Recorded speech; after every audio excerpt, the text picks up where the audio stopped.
Sahabat Oase Rohani Katolik yang terkasih dimanapun Anda berada, salam damai. Senang sekali pada kesempatan hari ini kita dapat berjumpa kembali melalui acara Oase Rohani Katolik. Dan saat ini di ruang visual maupun ruang dengar kita bersama, kita sudah saksikan, sudah hadir Romo yang kita kasihi, Romo Roni Dahua MSC yang akrab kita panggil dengan Romo Roni. Betul. Halo Romo Roni, apa kabar hari ini Romo? Puji Tuhan, kabar baik Rofi bersama dengan para sahabat Oase Rohani Katolik yang terkasih. Semoga sepanjang hari ini Anda semua diberkati Tuhan dan hidup dalam sukacita Tuhan. Amin. Terima kasih Romo Roni untuk kehadirannya. Dan juga bersama dengan saya Immaculata Raufi. Sahabat Oase Rohani Katolik yang terkasih, marilah kita mengawali perjumpaan yang penuh berkat ini. Kita membuka hati, kita mau berdoa bersama yang akan dipimpin oleh Romo Roni. Silakan Romo. Mari kita mengawali renungan kita pada hari ini dengan berdoa. Dalam nama Bapa dan Putra dan Roh Kudus. Amin. Amin. Tuhan Allah Bapa kami yang maha baik, sumber kehidupan dan kebahagiaan kami bersyukur dan berterima kasih kepadamu atas anugerah kehidupan yang kau berikan kepada kami, khususnya di masa Advent ini, masa penantian kami, menantikan kelahiran Yesus Kristus, Sang Juru Selamat kami yang berasal daripadamu, sebagai tanda kehadiranmu dalam hidup dan diri kami semua putra-putrimu. Di hari ini kami akan merenungkan sebagian dari firman-Mu yang mengajak kami untuk semakin bersukacita di dalam Tuhan, karena kedatangan-Mu semakin mendekat. Engkau mau untuk datang tinggal bersama kami, agar kami mampu melihat, kami mampu mendengarkan segala kehendak-Mu dalam hidup kami. Semoga dengan merenungkan firman Tuhan pada hari ini, kami semakin diteguhkan dalam iman untuk percaya akan kasih dan kehadiran-Mu yang nyata dalam hidup kami. Harapan kami pun semakin dikuatkan bahwa kami hanya berharap kepada-Mu sumber kehidupan dan keselamatan kami. Dan terlebih kami semakin mengasihi Engkau melalui kasih kami kepada sesama yang kami jumpai dalam hidup ini. Bapa di surga, berkatilah kami, berkatilah pribadi-pribadi kami, berkatilah keluarga-keluarga kami, berkatilah komunitas kami di sepanjang hari ini, agar kami juga boleh menjadi berkat bagi banyak orang. Engkaulah Tuhan dan pengantara kami yang hidup dan berkuasa kini dan sepanjang segala masa. Amin. Dalam nama Bapa dan Putra dan Roh Kudus. Amin. Terima kasih Romo Roni. Betul sekali ya Romo, kita lagi menjalani masa Advent masa ya. Advent, dan kita sudah berada di minggu Advent ketiga, artinya minggu Advent Gaudete. Minggu Advent bersukacita, bergembira, bersorak-sorai dalam Tuhan. Karena apa? Karena kedatangan Tuhan semakin dekat. Amin. Semoga hati kita bisa jadi palungan yang manis buat Tuhan Yesus ya Romo. Istana yang indah. Iya, istana ya. Istana Amin.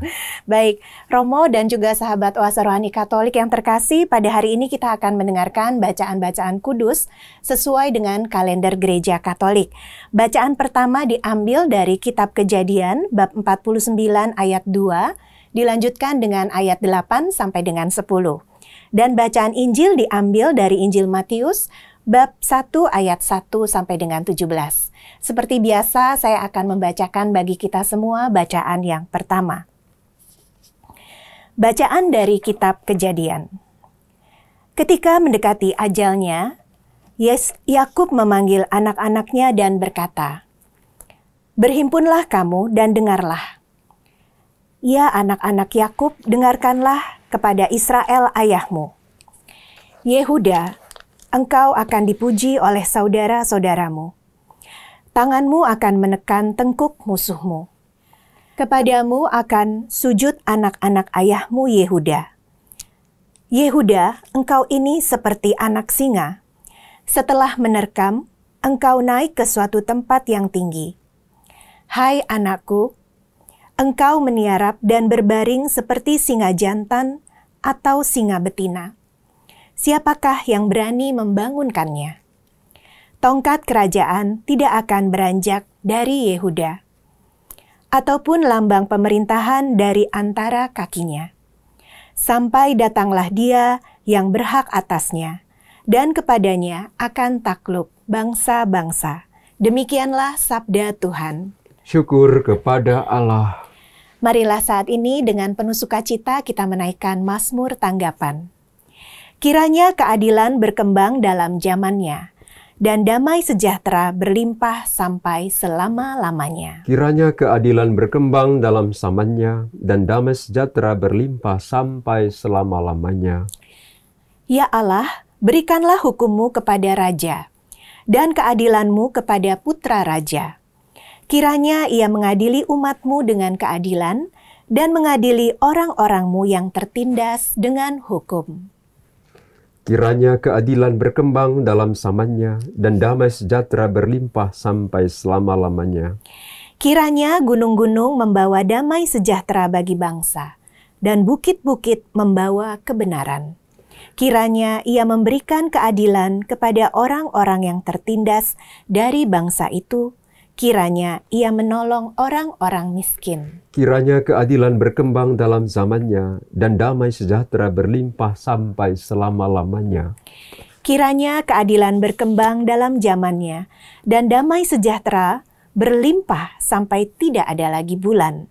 Kiranya ia memerintah dari laut ke laut, dari sungai Efrat sampai ke ujung bumi. Kiranya keadilan berkembang dalam zamannya, dan damai sejahtera berlimpah sampai selama-lamanya. Biarlah namanya tetap selama-lamanya. Kiranya namanya semakin dikenal selama ada matahari. Kiranya segala bangsa saling memberkati dengan namanya dan menyebut dia berbahagia. Kiranya keadilan berkembang dalam zamannya, dan damai sejahtera berlimpah sampai selama-lamanya. Marilah saat ini kita melanjutkan dengan mendengarkan bacaan Injil. Mari kita mengawali dengan bait pengantar Injil. Haleluya, haleluya, haleluya.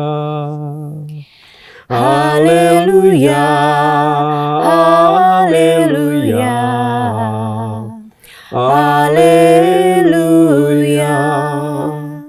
Oh Tuhan yang maha bijaksana, semuanya Kau atur dengan lembut dan perkasa. Datanglah dan bimbinglah langkah kami. Haleluya, haleluya, haleluya. Tuhan bersamamu Dan bersama rohmu. Inilah Injil suci menurut Matius. Dimuliakanlah Tuhan. Inilah silsilah Yesus Kristus, anak Daud, anak Abraham. Abraham memperanakan Ishak, Ishak memperanakan Yakub, Yakub memperanakan Peres dan Serah dari Tamar, dan Peres memperanakan Hesron, Hesron memperanakan Ram. Ram memperanakan Abinadab, Abinadab memperanakan Nahason, Nahason memperanakan Salmon, Salmon memperanakan Boas dari Rahab, Boas memperanakan Obed dari Rut, Obed memperanakan Isai, Isai memperanakan Raja Daud, Daud memperanakan Salomo dari istri Uria, Salomo memperanakan Rehabeam, Rehabeam memperanakan Abia, Abia memperanakan Asa, Asa memperanakan Yosafat, Yosafat memperanakan Yoram, Yoram memperanakan Uzia, Uzia memperanakan Yotam, Yotam memperanakan Ahaz, Ahaz memperanakan Hizkia, Hizkia memperanakan Manasye, dan Manasye memperanakan Amon, Amon memperanakan Yosia, Yosia memperanakan Yekonya dan saudara-saudaranya pada waktu pembuangan ke Babel. Sesudah pembuangan ke Babel, Yekonya memperanakan Sealtiel, Sealtiel memperanakan Zerubabel, Zerubabel memperanakan Abihud, Abihud memperanakan Eliakim, Eliakim memperanakan Azor, Azor memperanakan Sadok, Sadok memperanakan Alkim, Akim memperanakan Eliud, Eliud memperanakan Eleazar, Eleazar memperanakan Matan, Matan memperanakan Yakub. Yakub memperanakan Yusuf, suami Maria yang melahirkan Yesus yang disebut Kristus. Dari seluruhnya ada 14 keturunan dari Abraham sampai Daud, 14 keturunan dari Daud sampai pembuangan ke Babel, dan 14 keturunan dari pembuangan ke Babel sampai Kristus. Demikianlah sabda Tuhan. Terpujilah Kristus. Terima kasih Terima Romo Roni kasih, untuk bacaan Rofi. Injil yang sudah kita dengarkan bersama. Baik, Romo, terima kasih. seperti biasa dalam Oase Rohani Katolik ini kita akan berbincang-bincang pertama dari bacaan pertama tadi, Iya, Romo. oke, Iya, baik. hikmat apa Romo yang dapat kita petik dari bacaan tersebut? Baik, Mbak Iya. Elvi bersama dengan para sahabat Oase Rohani Katolik yang terkasih. Kita telah berada pada Minggu Advent yang ketiga, yang biasa kita sebut dengan hari Minggu Advent Gaudete ya. Iya. Hari Minggu Advent bersukacita. Hari Minggu Advent kita bersorak-sorai di dalam Tuhan. Mungkin kita bertanya, kok kita masih dalam masa persiapan, masih dalam masa penantian, di saat masih kita mau merenungkan dosa-dosa kita, bahkan di gereja-gereja ruang-ruang pengakuan baru mulai dibuka, kok kita Iya. sudah diminta bersorak-sorai. Iya. Ya, saya kira ada pesannya yang indah di sini bahwa Tuhan itu tidak akan membatalkan janji kedatangannya untuk kita manusia, Amin. apapun adanya kita. Namun Tuhan tetap berharap tentunya bahwa pada saat kedatangannya ini kita diminta untuk mempersiapkan hati yang layak untuk Dia, seperti Amin. tadi katakan oleh Pak Rofi, menjadi palungan yang indah, palungan yang suci ya, Iya. palungan yang penuh makna bagi Makna. kelahiran Yesus. Yesus. Dan saya katakan tentunya tidak cukup harus menjadi istana yang indah bagi Dia, seperti kita sering nyanyikan, jadikan hatiku menjadi istana yang indah untuk kelahiran Yesus ya. Yes. Karena kita semua percaya bahwa kelahiran Yesus tengah-tengah dunia ini, Dia tidak hanya hadir di tengah-tengah dunia ini saja. Iya. Dia tidak lahir hanya di tengah-tengah keluarga kita, tapi justru tempat pertama Dia lahir itu di dalam hati sanubara kita. Dan itulah tempat yang paling utama kelahiran Yesus. Karena itu kita di masa Advent ini tidak berpikir tentang kehidupan orang lain. Iya. Tapi mari kita kembali kepada kehidupan kita masing-masing. Yes. Kita kembali ke dalam diri kita dan hati kita masing-masing. Kita nggak usah memikirkan dulu tentang hati orang lain lah. Nggak usah mikirin dulu tentang kehidupan orang lain lah. Kita sendiri yang masuk di hadapan Tuhan, di hadapan Allah. Kita masuk ke kedalaman hati kita untuk bertanya, apakah saya sudah siap dan layak untuk menyambut kehadiran Yesus pada waktunya nanti, pada saat kelahirannya. Jadi saya kira ini yang penting, kita bersorak-sorai dalam Tuhan. Karena Tuhan tidak pernah batalkan janjinya atas kedatangannya, apapun adanya kita. Tapi tentunya sorak-sorai itu harus dibarengi dengan sikap hidup yang baru, Yes. dengan sikap hidup yang berkenan untuk menyambut kelahiran Tuhan. Kita nggak cukup hanya dicintai Tuhan, Yes. kita juga harus membalas cinta Tuhan dengan membaharui hidup kita, menjadi hidup lebih baik, hidup lebih berkenan di hadapan Tuhan. Cara hidup yang lama kita tinggalkan, sikap hidup yang lama kita ubah. Kita ubah menjadi cara hidup yang baru dengan bersikap yang hidup dalam kasih, dalam iman yang teguh. Dan saya kira menarik dalam bacaan pertama tadi kita dengarkan bagaimana Yakub itu dia panggil anak-anaknya, dia kumpul semuanya. Iya. Ya, Yakub panggil anak-anaknya semua dan berkata, berhimpunlah kamu dan dengarlah. Ada dua kata bagus, berhimpunlah kamu. Jadi kata berhimpun ini saya sendiri dalam permenungan mau mengatakan bahwa berhimpun itu sama dengan artinya bersatulah. Bersatulah. Berkumpullah. Menjadi satulah. Karena sudah tercerai-berai, karena mungkin sudah ada dari tempat A, tempat B, dan tempat C. Saya kira ini saatnya kita berhimpun. Kita berkumpul.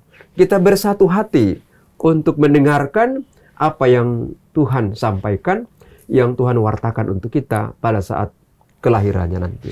Dan saya kira ini pengalaman kita juga nanti di masa Natal ini kan pasti banyak orang yang pada mudik ini ya.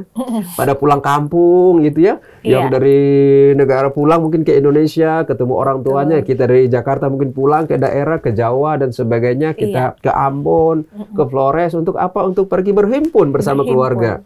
Berkumpul bersama keluarga untuk menunjukkan bahwa kita tetaplah satu dalam Tuhan. Yes. Sekalipun kita terpisah tempat, terpisah daerah, kita terpisah oleh karena latar belakang kehidupan kita sosial masing-masing. Tapi hari ini firman Tuhan berkata, berhimpunlah, bersatulah. Mengapa kita harus berhimpun dan bersatu dalam Tuhan? Karena kita percaya bahwa Dia yang datang itu adalah anak Allah, yang adalah utusan Bapa untuk mempertemukan kita satu sama lain ya. Ini, dan yang kedua kata penting adalah dengarlah. Ini penting dan saya kira kalau kita coba hubung-hubungkan dengan memberi arti yang saya kira sederhana. Saya kira kalau kita menyadari bahwa Tuhan itu memberikan kita indera yang cukup lengkap ya, ada 5 indera kita. Tapi yang menarik bahwa kita diberi mata 2 dan telinga 2, yang lainnya satu-satu doang. Ya. Artinya diberi mata dulu supaya kita itu memang peka untuk melihat kehidupan orang lain. Yes. Untuk peka melihat saudara-saudara kita yang berkekurangan. Untuk peka melihat tanda-tanda kehadiran Allah dalam hidup kita. Tapi lebih daripada itu adalah kita diberi telinga juga dua. Stereo ini, imbang. Kiri dan kanan. Agar kita itu juga mampu lebih banyak mendengar. Daripada kita banyak berbicara. Kadang kita belum melihat, sudah berbicara. Iya. Kadang sudah belum dengar, kita sudah berbicara. Akhir-akhirnya yang kita ucapkan itu kadang ya melukai hati orang lain, bertentangan dengan kehendak Tuhan. Karena kita belum lihat, kita sudah omong-omong. Itu kemudian menjadi gosip, menjadi fitnah, menjadi cerita-cerita yang melukai atau menjatuhkan orang lain. Karena itu sekali lagi yang terpenting dalam hidup kita sebagai anak-anak Allah di masa Advent ini adalah bagaimana kita pasang telinga kita, kita sendengkan telinga kita untuk mendengarkan Tuhan berbicara dalam diri kita. Supaya kita jangan terlalu banyak berbicara, kemudian sedikit mendengar. Tentang firman Tuhan. Saya baru-baru memberikan retret di Puncak kepada salah satu komunitas. Saya katakan kepada mereka, kadang manusia itu hanya mau didengarkan Tuhan, tapi tidak mau mendengarkan Tuhan. Ya, saya katakan kepada kelompok doa ini. Kadang kita itu sekali lagi kita puji-puji Tuhan dengan lagu-lagu yang meriah. Kita teriak-teriak, kita berdoa panjang-panjang dengan suara yang keras-keras dan merdu. Kita masuk ke Tuhan, dengarkan. Tuhan dengarkan pujianku. Tuhan dengarkan doa-doaku. Tapi kita bertanya, kapan waktu engkau mendengarkan Tuhan berbicara? Itu yang penting. Dan saya juga katakan kadang kita banyak berbicara tentang Tuhan. Tapi kita tidak punya waktu berbicara dengan Tuhan. Kita banyak bicara tentang Tuhan. Di mana-mana bicara tentang Tuhan. Tapi pertanyaannya, apakah engkau pernah berbicara pribadi dengan Tuhan? Sehingga saya katakan kepada peserta retret itu, sebelum engkau berbicara dengan Tuhan, jangan dulu berbicara tentang Tuhan. Ya, sebelum bicara dengan Tuhan, jangan dulu berbicara tentang Tuhan dalam kehidupan. Karena nanti kamu salah bicara, kamu salah omong. Ya, kamu omongkan apa menjadi kepentingan dirimu sendiri. Dan kamu memberi cahaya dengan firman Tuhan, padahal sebenarnya itu hanyalah keinginan dirimu sendiri. Karena itu sekali lagi bagus ini ajakan Yakub ini bilang, hai anak-anakku berhimpunlah. Dia katakan dengarlah. Ini sebuah perintah ini. Dengarlah, perintah. Karena itu penting. Jadi supaya di masa Advent yang ketiga ini, sekalipun kita bersorak-sorai, bersukacita hari Minggu Gaudete, tapi di dalam sukacita itu kita harus belajar mendengarkan Tuhan. Karena kadang ketika kita sudah berpesta pora, sudah bersukacita, kita sudah nggak mau dengerin orang lain. Bahkan nggak mau dengerin Tuhan lagi. Kita sudah berada di ketinggian, di puncak kesuksesan, di kedudukan jabatan kita yang tinggi, di kemewahan harta kita yang begitu berlimpah. Kita sudah merasa bersukacita. Kita sudah lupa untuk siapkan waktu untuk Tuhan. Berbicaralah padaku apa yang kau kehendaki. Jadi ini dua kata ini bagi saya penting sekali. Berhimpunlah dan dengarlah. Jadi kita bersekutu dalam Tuhan. Dan kita mendengarkan kehendak Tuhan. Ini isi dari Advent yang ketiga hari Minggu Gaudete. Dan ada satu kata yang bagus juga menurut saya di sini. Engkau akan seperti anak singa yang menerkam. Nah, memang menerkam ini kurang begitu bagus kalau kita kok seperti anak singa yang menerkam. Tapi sebenarnya ini adalah bahasa metafor untuk mengatakan bahwa kita manusia ini dicintai Tuhan. Kita ini Tuhan akan datang mengunjungi kita. Tetapi dalam pengalaman rohani sukacita Advent ketiga ini, kita juga harus berani menerkam bukan orang lain. Tapi kita menerkam kejahatan. Kita menerkam dosa-dosa kita. Kita kalahkan keakuan kita. Kita kalahkan diri kita. Kita kalahkan cara hidup kita yang lama, yang kemalasan, kebencian, iri hati. Kita terekam. Artinya kita kalahkan. Kita hancurkan. Supaya memang kehadiran Yesus ini sungguh-sungguh menjadi saat yang penuh rahmat. Saat yang membahagiakan. Karena Tuhan itu tinggal di hati kita, di hati yang damai, hati yang suci, hati yang bersih. Dan atas cara itulah kita kemudian berani untuk membangun hidup yang baru bersama Tuhan. Saya kira ini pesan yang sangat bagus. Jadi ada 3 kata penting. Memang yang pertama adalah berhimpun. Yang kedua kita dengar. Jadi dalam persekutuan itu kita dengarkan firman Tuhan. Dan dalam mendengarkan firman Tuhan kita kemudian mengalahkan keegoisan kita. Kita mengalahkan keakuan kita. Kita mengalahkan dosa-dosa kita. Kita mengalahkan dosa-dosa dunia ini.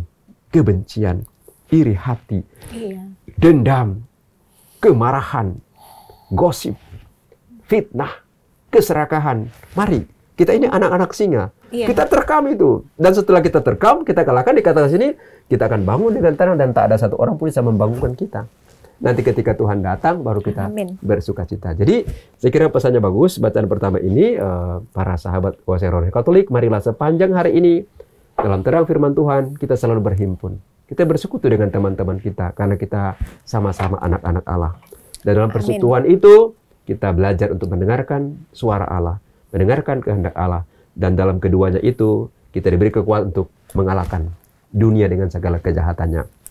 Amin, Romo. Kira seperti ini pesan bacaan. Terima kasih Romo Roni, ya. Luar biasa semangat ya? Sekali Romo. Oh begitu, semangat ya. Yes. Karena ini kan hari Minggu Asfer ketiga, Minggu sukacita. Kita betul sekali. Bersukacita, berkobar-kobar dalam Tuhan ya. Amin. Karena tidak ada alasan kita.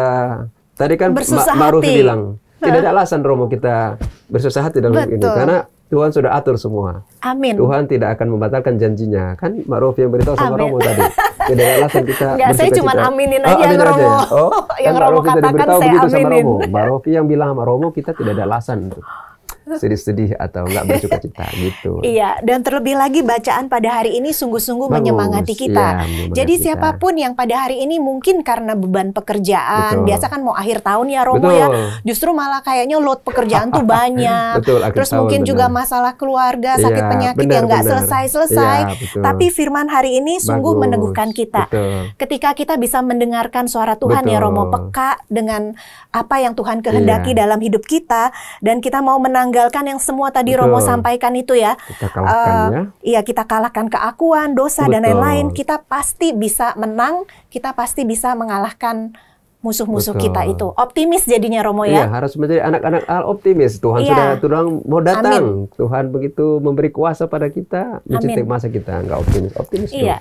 Saya juga Romo terus terang, saya itu meskipun kelihatannya saya mungkin semangat atau bagaimana, tapi saya merasa bahwa saya itu kurang optimis Romo, sesungguhnya. Benar itu Romo. Jadi pada waktu saya membaca ini, dan saya bersyukur sama Tuhan, karena Romo ternyata membahas kata-kata anak singa yang menerkam. Iya, menerkam. Sungguh ini Romo, saya waktu baca, saya mikir ini, wah Tuhan, ya udah, engkau seperti anak singa. Tulis anak singa yang menerkam. Aduh, sekarang selama ini saya anak apa ya Romo? Anak ayam, jangan-jangan. Anak kucing kali. Anak ayam, anak Allah dong ya. Iya. Dan bagus ini. Habis setelah merekam, dibilang kamu akan ke tempat yang tinggi. Amin. Kayak anakku. Iya. Jadi memang ya Tuhan gambarkan anak kita ini seperti memang singa ya. Dalam arti bukan dalam arti memang kita kemudian singa dalam tanda petik binatang yang buas itu ya. Iya. Tapi mungkin bahwa kita diberi kuasa yang luar biasa. Iya, amin. Kuasa besar, kuasa yang dahsyat untuk memang bisa sebenarnya mengalahkan keakuan kita, diri kita. Dan itu kan sudah Advent ketiga ya, pintu-pintu pengakuan dosa sudah dibuka ya. Iya, nah kadang kan kita nggak mau kalahkan, kita punya kemalasan pergi mengaku dosa ini gitu. Iya. Kita ada pengakuan dosa, malas aku dah nggak mau pergi. Nah itu berarti kita masih dicengkram oleh kuasa iblis, kuasa. Nah, kita mesti kalahkan itu, beranjak pergi ke tempat pengakuan dosa. Seperti tadi Mbak Rofi katakan, akhir bulan nih, akhir tahun nih, sibuk macam-macam. Tapi di tengah kesibukan itu ya harus pasang telinga. Amin, Romo. Sandingkan telinga untuk mendengarkan. Jangan-jangan kita bersibuk-sibuk ria, kita kemudian lupa akan Tuhan yang sudah dekat kedatangannya. Seperti itu ya. Amin, atau sudah Romo. sibuk-sibuk, sudah lupa waktu bersama istri, sibuk-sibuk lupa waktu bersama suami, sibuk-sibuk lupa waktu bersama anak-anak. Nggak boleh. Sesibuk-sibuk apapun juga di akhir tahun ini, ya, di akhir bulan ini kita harus punya waktu untuk berhimpun. Berkumpul bersama keluarga. Amin, itu Romo. penting itu. Amin, ya? Romo. Oke, Terima kasih, baik, Romo terima kasih. Roni. Sahabat Oase Rohani Katolik yang terkasih, tetap bersama dengan Romo Roni dan saya. Setelah yang satu ini, kita akan melanjutkan perbincangan dengan lebih dalam lagi, lebih seru lagi bersama Tuhan Yesus. Oke. Amin.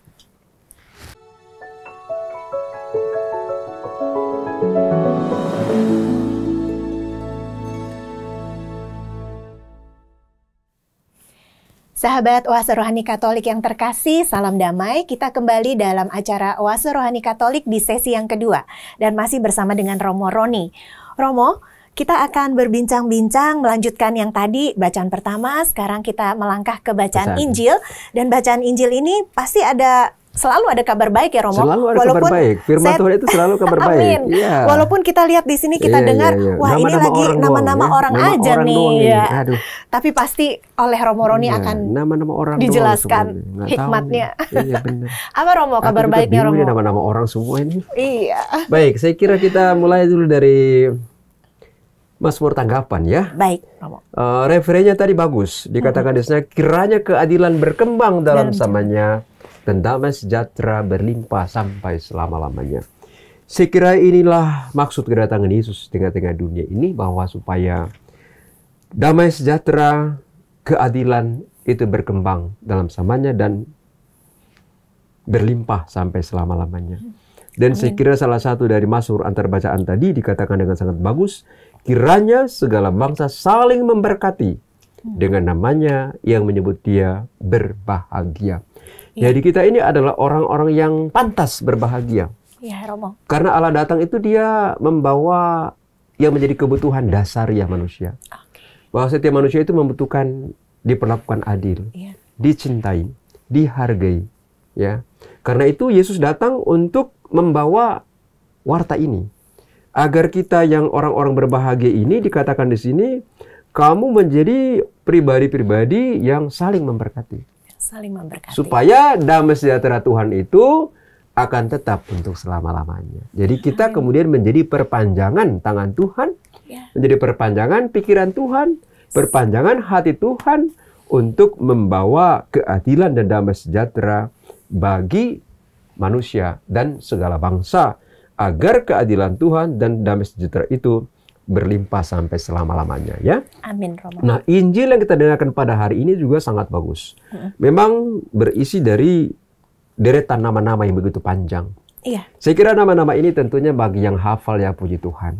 Tapi yang belum hafal saya kira memang tidak usah berusaha hafal ya, karena memang panjang sekali. Romo saja memang tidak hafal ini keturunan A, keturunan B, keturunan D begini ya. Iya. Tapi yang menarik adalah bahwa bacaan Injil ini memberi pesan yang pertama, bahwa Yesus itu memang dia putra Allah, tapi ternyata dia juga sungguh-sungguh manusia.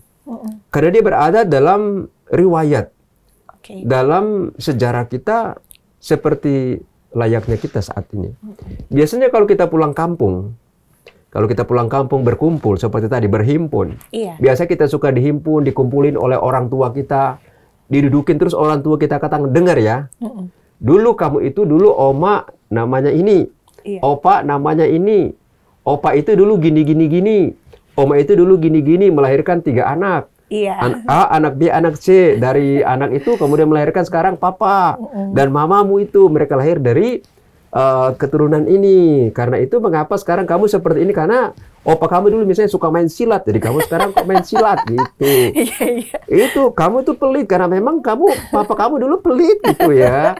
Dan sebagainya. Dan sekarang memang kita orang dihubungkan dengan silsilah kita, dengan garis keturunan kita. Dan Yesus berada dalam garis keturunan, dalam silsilah ini ya. Kita lihat itu dari Abraham ya, sampai Yesus Kristus yang lahir. Nah, sekali lagi menunjukkan bahwa Yesus itu sungguh-sungguh manusia. Dia hidup dalam sejarah manusia. Dia ada bersama dengan kita, sehingga dengan kenyataan ini membuat kita dikuatkan, membuat kita dibesarkan hati bahwa ternyata Yesus anak Allah itu bisa menjadi sama seperti kita. Ya, kecuali dalam hal dosa ya. Dia memang pribadi yang suci karena dia adalah anak Allah. Tapi bahwa dia bisa menerima kenyataan kita dan bisa mengalami pengalaman hidup kita sebagai manusia, dan bahkan melebihi dari pengalaman kita. Ya, dia wafat di salib. Dia ditikam dengan tombak. Tapi untuk menunjukkan betapa cinta Allah itu dalam diri Yesus, sungguh-sungguh dia hadir atas cara yang sangat manusiawi. Ya. Karena itu sekali lagi para sahabat OSR Rohani Katolik yang terkasih, Yesus itu memang sungguh-sungguh anak Allah, namun dia juga manusia. Dia hadir bersama kita dalam kehidupan kita setiap saat. Sehingga kita tidak perlu merasa diri bahwa Allah itu jauh. Bahwa Allah itu ada di seberang sana. Bahwa Allah itu di atas tempat yang maha tinggi. Benar secara iman. Tetapi juga secara iman dan penghayatan Kristiani, Allah itu ada di mana-mana bersama kita. Karena sekali lagi, dia itu adalah anak Allah dan juga anak manusia. Hmm. Itu yang pertama. Yang kedua, dengan menunjukkan kemanusiaan Yesus ini, bahwa dengan demikian maka dia juga pasti memiliki cinta yang atas cara manusiawi juga. Iya. Memiliki cara hidup yang manusiawi juga. Dia juga makan, Iya. dia juga minum, Iya. dia juga berkunjung kepada orang-orang sakit, Iya. dia juga pergi mewartakan Injil, dan ini juga adalah pekerjaan manusiawi kita. Artinya dengan kejadian seperti ini, dengan kehadiran secara manusiawi ini, kemudian kita dengan mudah melihat, oh ini Yesus punya cara hidup seperti ini. Dengan menjadi manusia ini, oh ini cara hidup Yesus seperti ini. Kita dengan mudah melihat dan mudah meniru. Iya, meneladani ya. Meneladani. Ya? Nah, karena itu sebenarnya kehadiran secara manusiawi ini memang maksudnya adalah supaya kita dengan mudah untuk meniru, untuk meneladani, untuk menjadikan, mungkin bukan persoalan tiru-tiru aja. Kalau tiru kan biasa hanya seolah lahiriah aja. Iya. Kalau meniru mungkin hanya kita membuat seolah-olah kita jadi seperti itu. Iya. Tapi bukan lebih daripada meniru, tapi cara hidup yang Yesus yang kita lihat itu sungguh-sungguh kita batinkan. Kita menjadikan darah dan daging kita untuk kemudian mengubah cara hidup kita yang lama menjadi cara hidup seperti Yesus. Ini saya kira ini sebuah arti yang sangat menarik ya untuk bagi saya, untuk Injil ini yang memang begitu banyak urutan-urutan nama ya. Dan kalau kita hubungkan dengan bacaan pertama tadi, memang nama-nama yang begitu banyak ini menarik sekali. Mereka semua akhir-akhirnya dipersatukan pada satu Bapa. Yaitu keturunan Abraham. Bapak umat beriman. Ya. Dan lebih daripada itu, kita melampaui, ternyata begitu banyak nama ini dipersatukan pada satu nama, yaitu akhirnya yaitu Yesus Kristus, Tuhan kita. Jadi ini juga menunjukkan para sahabat Roani Katolik yang terkasih, bahwa kita ini sebenarnya sekali lagi mungkin kita punya nama berbeda-beda. Dari turunan kita yang berbeda-beda, dari keluarga yang berbeda-beda. Tapi ingat baik-baik, kita punya asal satu dan kita punya sumber, kita punya tujuan satu. Itu tujuan kita adalah Yesus Kristus. Punya asal itu adalah Bapa. Dan kita punya iman adalah iman Abraham. Karena itu sekali lagi ini menjadi kekuatan di hidup kita supaya kita bisa memiliki hati yang seperti Yesus. Kita bisa hidup seperti Kristus Yesus yang sudah menjadi manusia dan tinggal di tengah-tengah kita. Inilah sumber sukacita kita, bahwa Yesus itu tidak menolak kita. Yesus itu tidak merasa diri asing dengan kita. Bahkan dia punya kelahiran pun, saya sering katakan, tidak ada kelahiran manusia sama seperti Yesus. Yesus itu lahir di kandang yang ini loh. Dia menerima keadaan kita, tapi melampaui keadaan kita. Kita kan lahir ya rata-rata mungkin lahir di rumah sakit. Di rumah sakit, di rumah-rumah kita yang mungkin mewah ya. Atau kurang-kurangnya kita tidak ada yang dilahirkan di kandang yang hina gitu ya. Tapi Yesus memang mau mengambil kemanusiaan kita, bahkan lebih dari kemanusiaan kita, untuk menunjukkan bahwa dia sungguh-sungguh menyatu dengan kita. Dia ada bersama kita. Jadi saya kira silsilah ini punya pesan seperti ini, bahwa Yesus itu sungguh-sungguh anak Allah, tapi juga sangat manusiawi.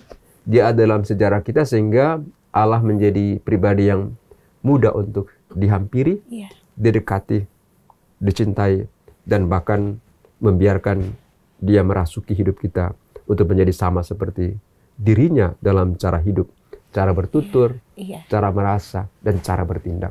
Saya kira ini bacaan Injil punya pesan untuk kita. Iya, amin Romo. Ya, amin. Terima kasih Romo. Kita bersyukur sekali ya Romo ya, kita kasih. Memiliki iman Kristiani, iman kepada Yesus Kristus. Dan tadi Romo katakan Tuhan Yesus itu selalu ada bersama kita, selalu merangkul kita. Betul. Ya Romo. Romo, barangkali mungkin ada cerita nggak Romo? Mungkin kisahnya Romo, bahwa Tuhan Yesus itu selalu hadir, selalu menolong seperti yang kata Romo katakan saya ya. Kira, amin. Sebagai orang beriman ya, tentunya bukan cuma Romo ya, Mbak Ufi juga. Kita percaya bahwa Allah itu selalu hadir dalam hidup kita. Saya sering katakan Allah itu setia, dan justru dialah yang selalu membuat kita ada saat ini. Amin. Saya sering katakan, tadi malam kan kita semua sudah tutup mata. Tadi malam kita semua sudah mati. Tidur. Kita kan tidur, tapi kan kita nggak sadar. Yesus kan berbicara mati kan sama dengan tidur. Ketika dia menerima kabar dari salah seorang kepala rumah ibadah, kalau nggak salah, bahwa anaknya sakit, dan waktu kan dia kirim. Habis itu, ya anakku sakit. Yesus datang. Yesus baru bersegera datang, tiba-tiba dikabarin lagi. Yesus nggak usah, karena itu anak saya sudah meninggal. Murid-muridnya katakan kepadanya. Yesus bilang, dia nggak meninggal kok. Dia cuma tidur doang. Jadi sebenarnya kalau kita tidur kan kita sebenarnya sudah mati juga. Nggak tahu di mana. Kan kalau kita tidur kan kita nggak tahu kita bernapas nggak bernapas. Kita tidur kan mata kita tertutup. Namun kita orang mati, tangan kita pun kita nggak tahu ada di mana. Kita tidur terlelap, kita nggak sadar, kita nggak tahu. Tapi pagi-pagi mungkin jam 5, jam 4, Tuhan sudah masuk kamar kita. Anak, bangunlah. Siapkan dirimu untuk pergi kerja, pergi ke gereja. Aktivitas kamu hari ini saya sudah siapkan. Bangunlah. Yang bangunkan kita hari ini kan bukan kita. Yang bangunkan kita pagi tadi itu bukan kita. Yang bukan jam waker ya? Bukan waker. Yang bangun tadi itu kan, mungkin waker kita bunyi. Tapi kalau seandainya Tuhan sudah nggak buka mata kita, biarpun waker kita bunyi, kita nggak bisa berdiri kok. Betul. Biarpun waker kita bunyi, tapi kalau Tuhan sudah nggak kasih kekuatan kita berdiri, kita nggak bisa berdiri kok. Biarpun waker kita bunyi keras-keras, tapi kalau nafas Tuhan sudah nggak kasih, kita nggak bisa bernafas. Jadi saya kira ini kisah hidup kita yang harus selalu kita katakan bahwa Allah itu selalu hadir dalam hidup kita. Sehingga saya katakan mujizat terbesar dalam kehidupan kita setiap saat, setiap hari dalam hidup ini ya ketika kita masih bisa bangun pagi. Itu mujizat terbesar bahwa kita masih hidup kembali. Tuhan masih kasih nafas. Biarpun waker kita bunyi, kalau kita sudah nggak bernafas. Makanya ada orang yang tidur-tidur, ya tiba-tiba terdengar kabar Romo. Udah ada ini, ada itu. Karena memang ya kita nggak tahu. Hidup kita kan di tangan Tuhan. Betul, Romo. Jadi sekali lagi kisah-kisah seperti inilah. Dan ada banyak kisah-kisah lainnya yang saya alami bahwa Tuhan itu sungguh berkarya dalam hidup kita ketika kita sungguh-sungguh percaya pada kuasanya seperti ini. Ya, baik Romo. Terima kasih Romo. Ini membuat kita tersadar ya, sahabat Oase Rohani Katolik. Kadang kita memikirkan tuh kehadiran Tuhan, mujizat Tuhan tuh harusnya wow gitu ya. Tiba-tiba apa namanya? Ya sudahlah, mungkin kita dapat mobil baru ya lah, mungkin dapat kantor baru lah. Dan itu kadang kalau kita nggak kuat juga membuat kita itu lemah dalam iman kita. Seolah-olah Tuhan itu ketika dapat kantor bagus, dapat rumah, bersuka cita, bersyukur. Ketika ada masalah, ada sakit penyakit, kita ya Tuhan nggak sayang sama gue. Dalam suka kita memuji-muji Tuhan, dalam duka kita mengutuk-utuk Tuhan, kita mempersalahkan Tuhan. Karena itu sekali lagi kita harus mampu melihat kehadiran Tuhan itu dalam pengalaman suka dan duka di hidup kita. Ya, jangan cuma sukanya doang. Karena itu saya bilang, you menyadari bahwa you masih bisa hidup hari ini. Itulah pengalaman suka duka di hidup kamu yang harus kamu katakan, saya ada hari ini, saya kuat hari ini, saya bernafas hari ini, saya punya pekerjaan hari ini. Itu karena Tuhan aja. Amin. Saya kira ini yang penting. Iya, penting sekali Romo. Terima kasih Romo. Terima kasih. Iya. Romo Roni, terima kasih banyak untuk firman Tuhan dan renungannya serta sharing-sharing yang meneguhkan iman, harapan, dan kasih kita pada hari ini. Romo, sebelum kita menutup acara kita yang penuh berkat ini, Romo, barangkali ada kesimpulan yang Romo mau sampaikan buat sahabat semuanya. Mbak Rofi bersama dengan sahabat Oase Rohani Katolik yang terkasih, 1-2 kesimpulan. Yang pertama-tama adalah di minggu Advent yang ketiga ini, sekali lagi bersukacitalah dalam Tuhan. Dan wujudkanlah sukacita Anda dengan satu, hiduplah dalam damai, bersekutu dengan bersatu. Suami istri yang dulunya jauh bersama anak sekarang bersatu. Bersatu bukan hanya bersatu secara fisik, bersatu dalam hati, bersatu dalam cara hidup yang baru. Yang kedua adalah di masa Advent, yang ketiga ini hari Minggu Gaudete ini, dengarlah. Ya. Pasang telinga. Di tengah-tengah kesibukan kita di akhir tahun tentunya dengan rupa-rupa pekerjaan, luangkan waktu untuk mendengarkan Tuhan. Jangan hanya minta untuk Tuhan dengarkan kita, tapi kita harus punya waktu juga untuk mendengarkan Tuhan. Jangan cuma punya banyak waktu berbicara tentang Tuhan, tapi tidak punya waktu berbicara dengan Tuhan dalam hidup kita. Ini yang terpenting dalam hidup kita, sehingga masa Advent ini di hari Minggu Gaudete kita sungguh-sungguh bersukacita, bukan karena kita dapat banyak harta, bersukacita bukan karena kita mendapatkan sesuatu kita inginkan, tapi kita bersukacita karena kita punya telinga diisi banyak oleh harta rohani, yaitu firman Tuhan dan segala kehendaknya dalam hidup kita. Dan yang terakhir saya kira dia punya kesimpulan adalah, percayalah bahwa dengan kelahiran Yesus di tengah-tengah kita nanti pada waktunya, Yesus ingin menjadi sama seperti kita. Melihat silsilah Yesus sama dengan silsilah kita, tentunya kita juga punya silsilah menunjukkan bahwa Yesus itu sungguh-sungguh menerima kita manusia apa adanya. Dia mau hidup sebagai manusia biasa sama seperti kita, kecuali dalam hal dosa, untuk menunjukkan dia satu dengan kita, dia dekat dengan kita, dia dapat dilihat, dia dapat dijamah, dan dia dapat dicintai sama seperti Bapa telah mencintai dia, dan kita juga harus mencintainya dalam hidup ini. Seperti ini saya kira. Iya, amin. Amin. Terima kasih Romo. Sahabat Oase Rohani Katolik yang terkasih, kita akan menutup acara kita bersama ini dengan berdoa bersama dan mohon berkat Tuhan dari siap. Romo Roni. Silakan Romo. Mari kita berdoa. Bapa dan Putra dan Roh Kudus. Amin. Amin. Tuhan, terima kasih atas rahmat dan berkat-Mu bagi kami, khususnya di hari ini. Kami boleh mendengarkan firman-Mu. Semoga firman yang kami dengarkan semakin meneguhkan kami bahwa kami ini semua, sekalipun kami berbeda-beda, dari keturunan berbeda-beda, dari nama berbeda-beda, dari keluarga berbeda-beda, tapi kami tetaplah satu dalam Dikau. Engkaulah Bapa kami yang setia. Engkaulah Bapa kami yang maha baik. Engkaulah Bapa kami yang mencintai kami manusia apapun adanya. Karena itu ajarilah kami sepanjang hari ini untuk memiliki kesatuan hati seorang dengan yang lain. Cara istimewa kesatuan hati dalam keluarga, suami, istri, dan anak-anak yang Tuhan anugerahkan kepada kami. Mampukanlah kami Tuhan untuk sepanjang hari ini tengah-tengah kesibukan pekerjaan kami masing-masing untuk meluangkan waktu untuk sendengkan telinga kami mendengarkan kehendak-Mu dalam hidup kami sebagai kehendak-Mu yang menyelamatkan, yang membawa damai sejahtera bagi kami yang setia dan percaya. Bapa di surga, teguhkanlah iman kami bahwa Allah tidak jauh dari kami. Allah selalu ada bersama kami. Dia dekat dengan kami, menjadi sama seperti kami dalam segala hal kecuali dalam hal dosa, agar kami semakin kuat dalam percaya bahwa Engkau hadir dan ada beserta kami. Itulah nama-Mu, Immanuel, Allah beserta kita. Bapa di surga, kami serahkan hidup kami ini ke dalam tangan-Mu untuk selalu Engkau jaga, lindungi, dan berkati. Agar dijauhkan dari segala mara bahaya, dijauhkan dari segala dosa, dan didekatkan dengan kehendak-Mu dan firman-Mu dan segala berkat-Mu tercurah dalam hidup kami, dalam nama Bapa dan Putra dan Roh Kudus. Amin. Semoga Tuhan beserta kita sekarang dan selama-lamanya. Semoga kita semua yang ada di tempat ini maupun di rumah kita masing-masing, dalam seluruh hidup, usaha, pekerjaan, dan niat-niat baik kita di sepanjang hari ini, di masa Advent yang ketiga ini, dilindungi, dikuatkan, disertai dengan berkat Allah yang Maha Kuasa, Bapa dan Putra dan Roh Kudus. Amin. Terima kasih Romo Roni. Terima kasih.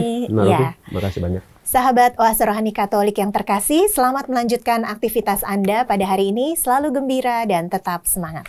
Semangat.